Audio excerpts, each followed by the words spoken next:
Hey everybody, I wanted to do a video kind of talking about my experience with the PlayStation Portal so far. I've had it for about a week now, and I have logged probably 20 hours with it so far.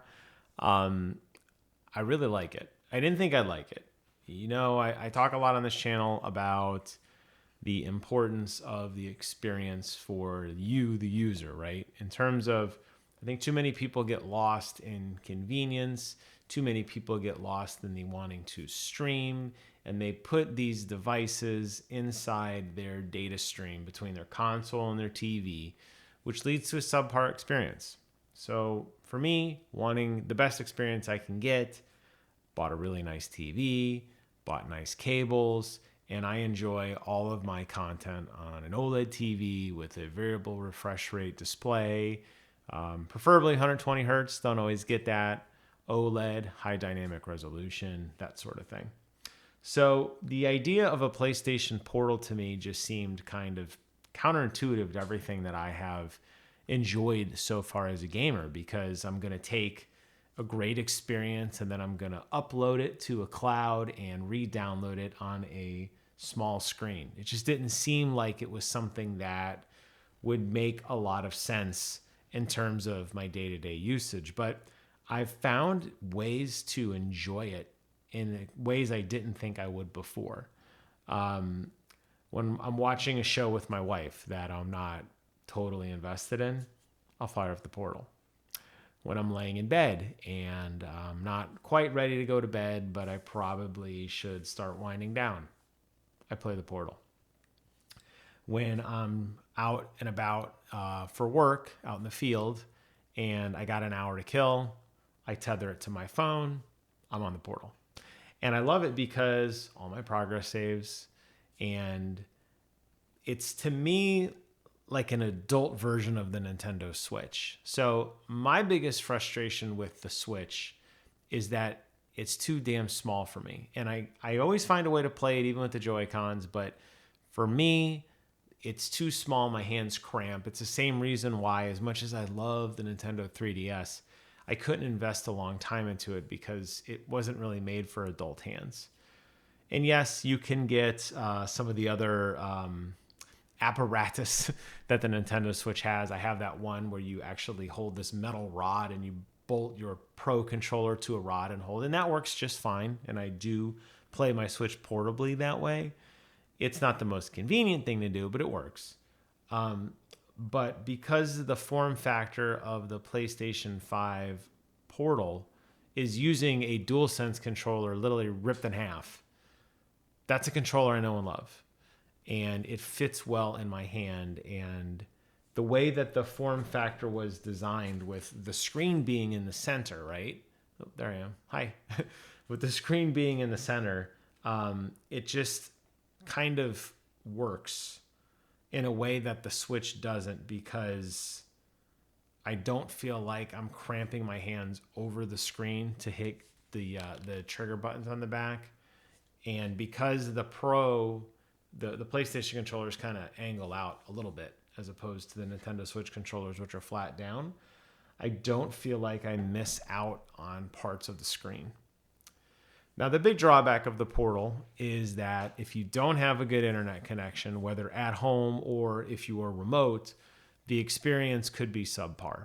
Internal to your own home network, while you can open up some ports, I haven't seen significant improvement with that. You can open up ports on your router, but internal to your home network, it works flawlessly. I've had zero connection issues with it, or any decoding issues, or input latency, or lag, or anything. It looks great. It does cap out at 1080-60. So if you're somebody like me who pushes your console to 120 frames per second, if you're going to play those games on your Portal, I recommend lowering the fidelity down to the 60 frame per second mode, which will increase the overall graphical quality. Because most games that run at 120 are a lot more bare bones. The draw distance is pulled in. Visual fidelity does decrease. So drop it down to 60 frames a second to get the most out of your Portal experience. And then when you go back to your nice main TV on your Pro or on your PlayStation 5, whatever you have, crank it back up to what your optimized settings are there. But I haven't had any issues with any of that. It's flawless. And honestly, I wouldn't even know the processing wasn't happening on the machine because it works so well. Now, on the road, a little bit different story. I have T-Mobile. I've had T-Mobile since they were Sprint. So I've had these guys for a long time. I'm grandfathered into a pretty spectacular data plan. I've had it for a very, very long time. So I don't experience any data caps on anything that I do. I get true 5G all the time. I pay for it, but I don't lower in my download or upload speeds. And that's great because for tethered mode, it works very well.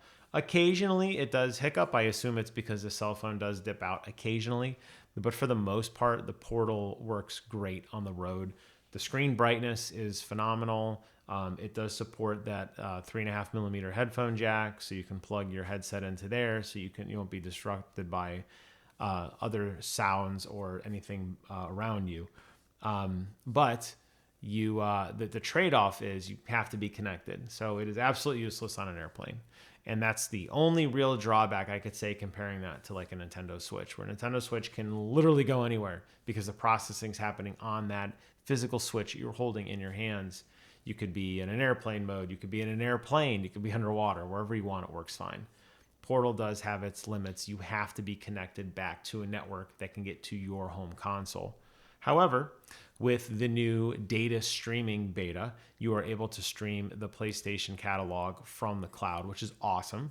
All your save data carries over. So it's reinvigorated some indie games for me, like Dead Cells. I started playing again, and it works great. Your data syncs back to your home console. It's seamless to you, and it just works. And I think that's the best thing you can say about that. Similar to what Xbox did with Game Pass and the ability to switch seamlessly from your PC to your console. It just works. The Portal just works. And I think Sony's done a really good job with that form factor. The nice thing about it not being processed locally is you enjoy a pretty spectacular battery life. I am getting way more utilization out of this console on a single charge than I ever did on my Nintendo Switch.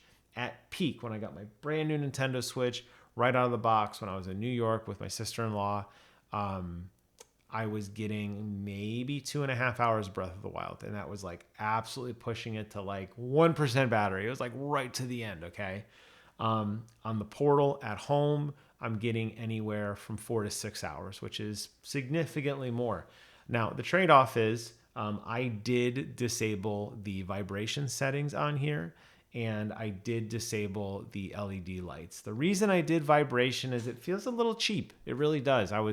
I guess I understand probably from a balance issue, they didn't want to put too much weight in there, so they took it out. But it doesn't have that high definition rumble the way that the Nintendo Switch does. Definitely not the way the DualSense does when you're playing it on your normal console. They've done something here to reduce the rumble, and it feels like it clicks more than it vibrates. That would probably be my single biggest criticism, is that there are certain games that just feel good in the hand. Using a game that is like a constant fire, like a Call of Duty type game, or Stellar Blade, where you're feeling the impact of your attacks and the parries and the blocks and the sword play. You're feeling it. You don't really feel it here really at all. Even Returnal, one of those games that I still maintain is a showcase game for how great the DualSense controller is. You lose some of that haptic feedback on the Portal. So it is not meant to be a complete replacement for your home console experience. But for me, it's something that I didn't really plan on getting. The 30th anniversary restocked. My wife said, "Do you want it?" I was like, "I guess I'll go ahead and try to get it." I got it, and I have fallen in love with it. My biggest regret is I probably didn't get it sooner, honestly. I do love the 30th anniversary colors though, so maybe I'm happy. Maybe if I had the white original Portal, I wouldn't like it as much. But this thing rocks, and don't let people naysay you and to say, "Oh, you just got it to you can play on the toilet." It doesn't really have any advantage. If you're like me and you're somebody who is a gamer, a true gamer, somebody who really genuinely loves video games, trust me, you will find a utilization for this and you will enjoy it. And there are times that I just don't feel like going upstairs. And there are times I'm not near my home console and I want to play a game. And the Portal gives me access to do that. I think it's a phenomenal product. I think it's maybe a little overpriced, but it's an accessory to an already phenomenal console on the PlayStation 5 Pro or the PlayStation 5 OG. And I think it's something worth checking out. So I want to just give my thoughts on it because I haven't really had a chance to review it per se. It does what it needs to do, and I think it does it pretty damn well. That's it for today's video. Thank you guys so much for watching. Take care of yourselves, and until next time, I will see you guys on the other side. Bye-bye.